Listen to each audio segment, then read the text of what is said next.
Hi, my name's Lily Scott and I'm a senior at the University of Iowa. Okay, so when I came to the university, I was super excited to get involved with sustainability initiatives on campus, but then I quickly came to realize that it wasn't exactly what I expected it to be. Not to get me wrong, I think that we have some really amazing people working in the Office of Sustainability, but I think that they reach some roadblocks with administration and different things going on that they don't have control over necessarily. So there was a pesticides report that was released in 2018 that covers just what chemicals they're spraying on campus. And when that was released, ENCO was kind of not so happy with what it contained. It did point out that we've been asking since 1990 for the university to do something about pesticides on campus, and they still have yet to do something. So it's literally been 32 years and we're still asking the same questions and they're still refusing to do anything about it. I just was actually elected to be the co-president of ENCO, and I've been active in that org since my freshman year. And we've been working on the pesticides initiative, and we were making a little bit of progress by talking to people within facilities management and athletic grounds, and then all of a sudden they just stopped talking to us. They stopped responding and we really hit a wall.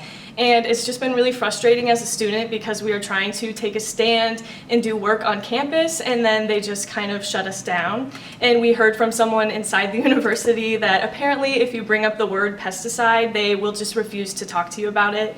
And so we've all just kind of come together and expressed our emotions that this is so frustrating to be a student on campus, because we feel as though the university treats us as temporary individuals, and we're here for 4 years and we graduate, we move on, and then the problem isn't a problem anymore. But kind of as I mentioned earlier, it's been 32 years and there are still people on campus who care about public health and environmental issues.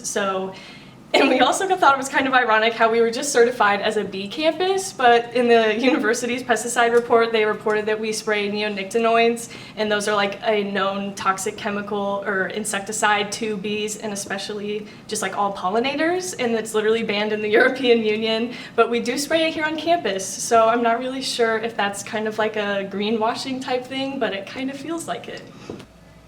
Hi, I'm Tiana Davila and I'm a senior at the University of Iowa.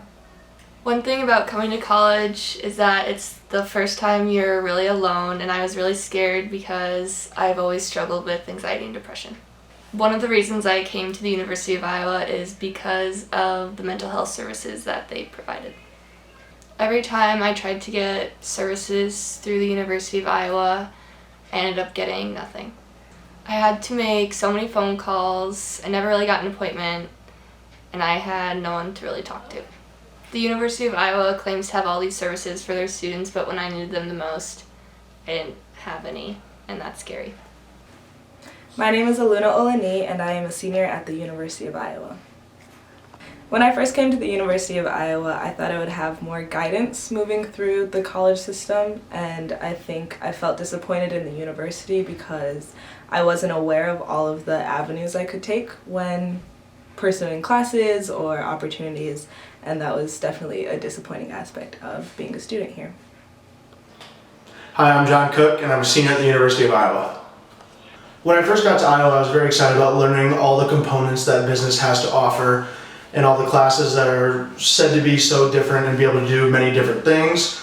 But throughout my time here, I've learned that all these classes seem to be pretty repetitive, and I just feel like my tuition dollars feel like they're being wasted in a sense, since I keep coming back and doing different classes, but it seems like I'm just learning the same thing over and over and over again.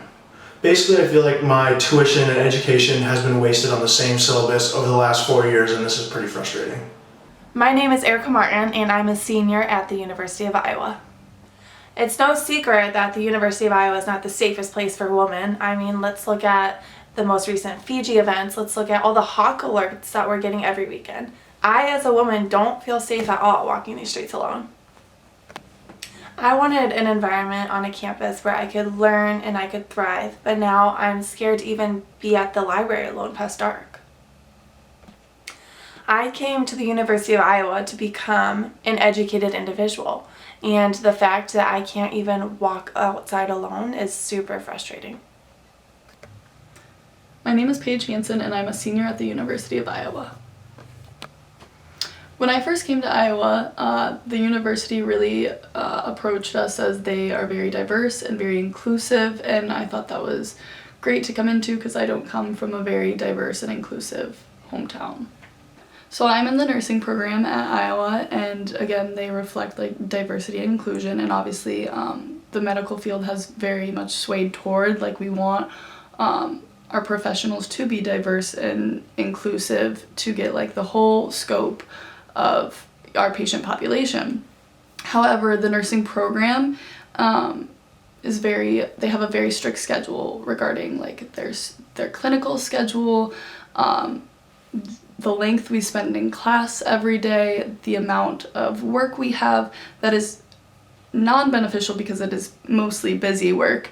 It is not accommodating to these non-traditional students who maybe they need to work weekends or they need to work at nights, which the nursing program does not cater to. So in the process, we weed out the ones that have to support themselves, but they do not have the means to support themselves if they are so strung up on this education that cannot accommodate them and